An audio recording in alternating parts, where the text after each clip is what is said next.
keeping the barbarians from the gate. I got into the labor movement not because I wanted to negotiate wages.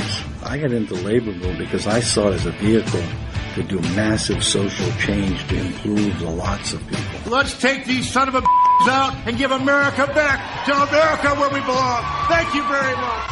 Thank you. As far as I'm concerned, the Tea Party can go straight to hell. I am a real American. Fight for the rights of every man. I am a real American. Fight for what's right. Fight for your life.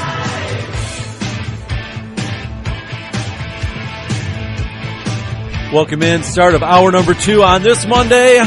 Snow globing it all across northern Michigan. It is absolutely gorgeous outside as long as you're on the inside looking out as temperatures are dropping fast. I'm Brian Sommerfield. He is Trucker Randy, and we are your defending fathers. Hey, Brian. I reached out to a good friend of ours, David Dudenhoefer, who's the state director for Michigan Campaign for Liberty. They held an event yesterday down in Westland, I believe, and wanted to have David on the show to tell our audience a little bit about it and what happened and who was there. Hey, David, good morning. Good morning to you both, and good morning to everybody out there. How are you? Good, sir. Yesterday you had an event on a Sunday afternoon. What happened? Where was it at? And who was there? Okay, well, we had our monthly meeting in Wayne County. And within Wayne County, we had it in the city of Westland. One of our patriots has a concert hall, and he was gracious enough to host us and let us have our meeting there. So we do that, and we go over state issues, federal issues, and local issues to keep everybody informed and keep them engaged.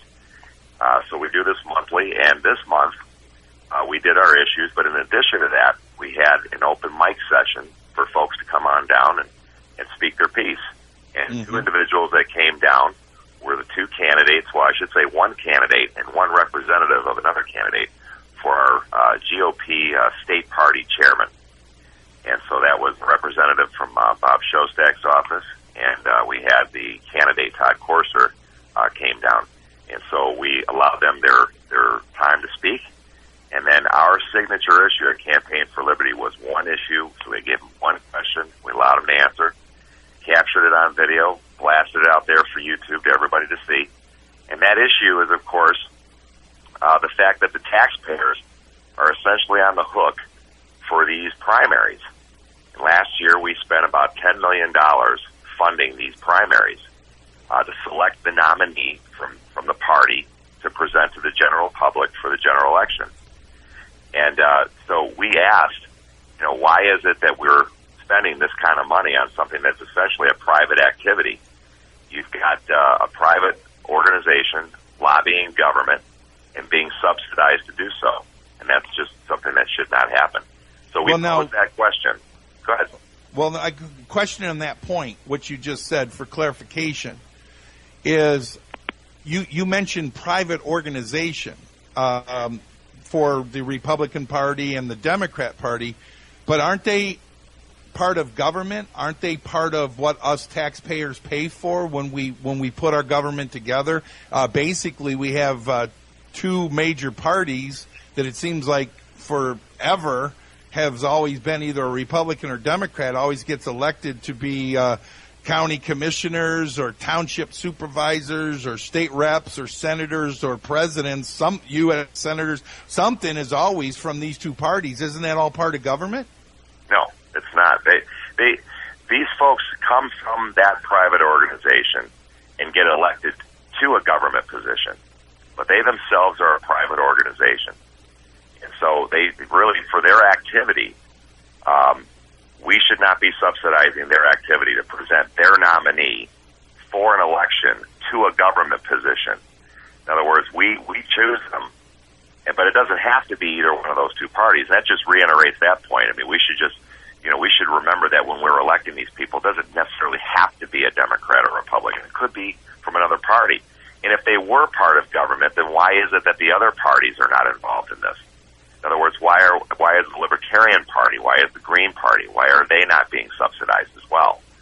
So, this is part of the issue. And so we asked this question, okay, and we allowed them an opportunity to answer. And of course, as I said, it's on YouTube, folks. It's on all of our website or pages. Anybody can look this up.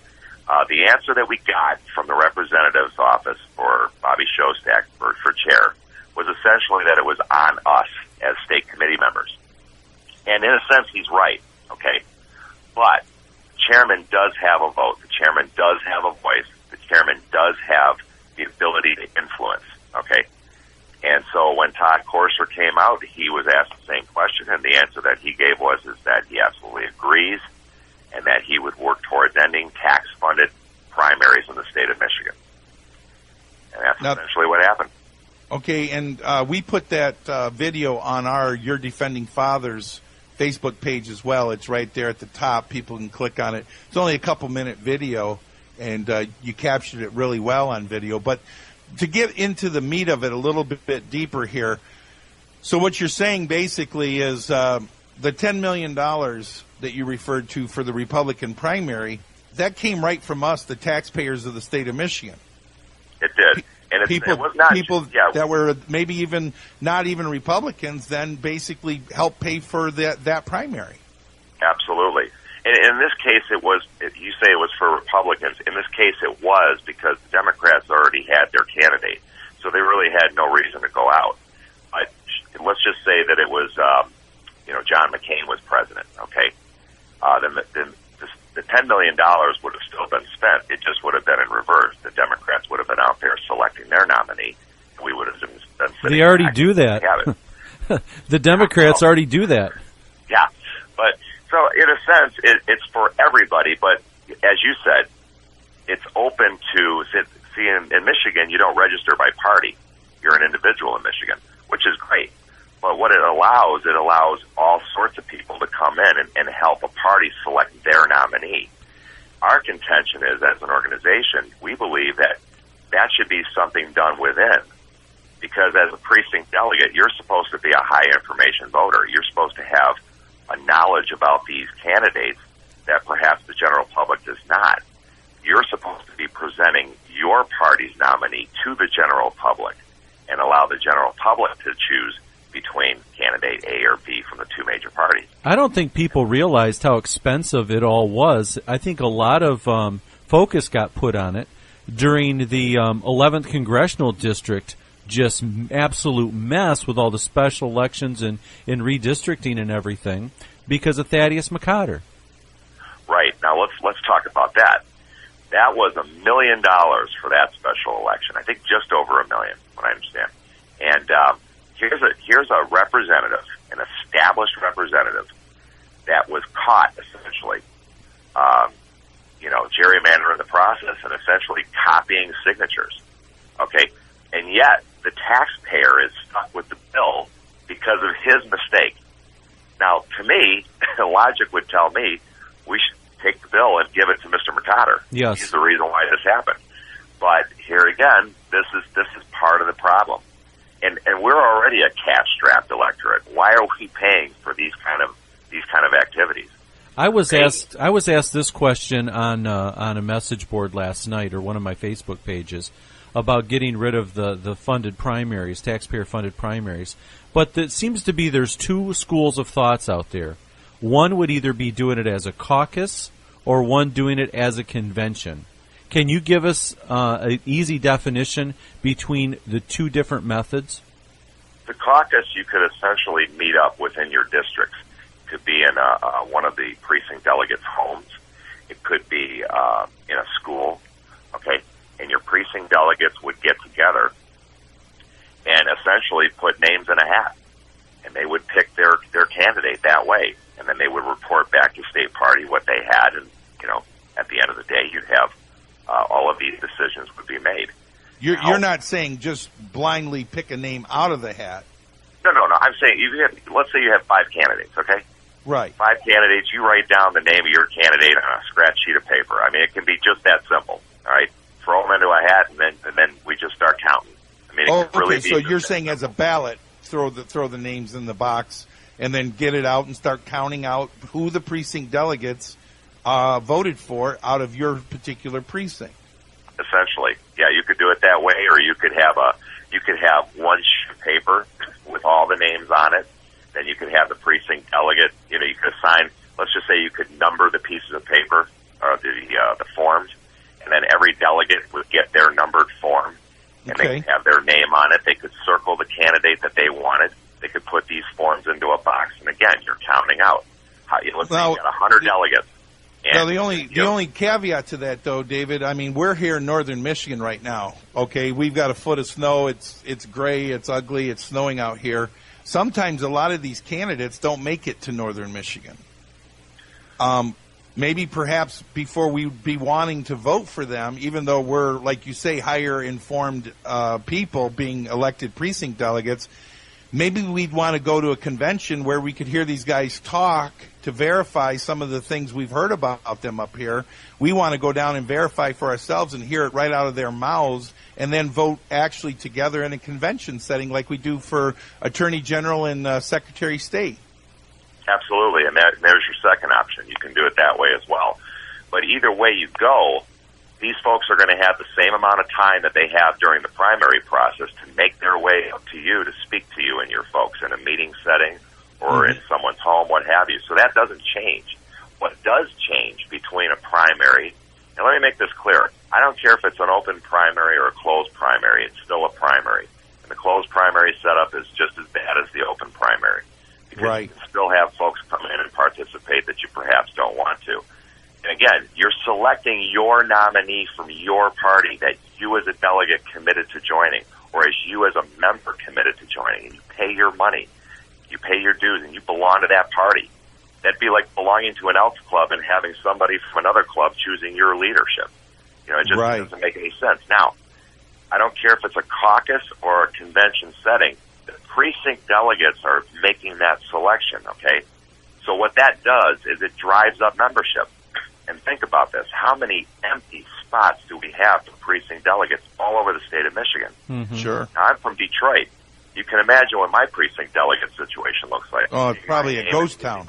Yeah, ghost town. You see about 50 empty spaces before you see the next name. So what this would do is drive up membership. That's more revenue for the party. And they wouldn't have to use that money, that funding, for primaries. They could save it for the general election. And that's for both parties. Right. And the beautiful part about it is now in the primary season, okay, you're replacing the money with ideas. Now the ideas have to sell a candidate because you have this high information voter that is now selecting.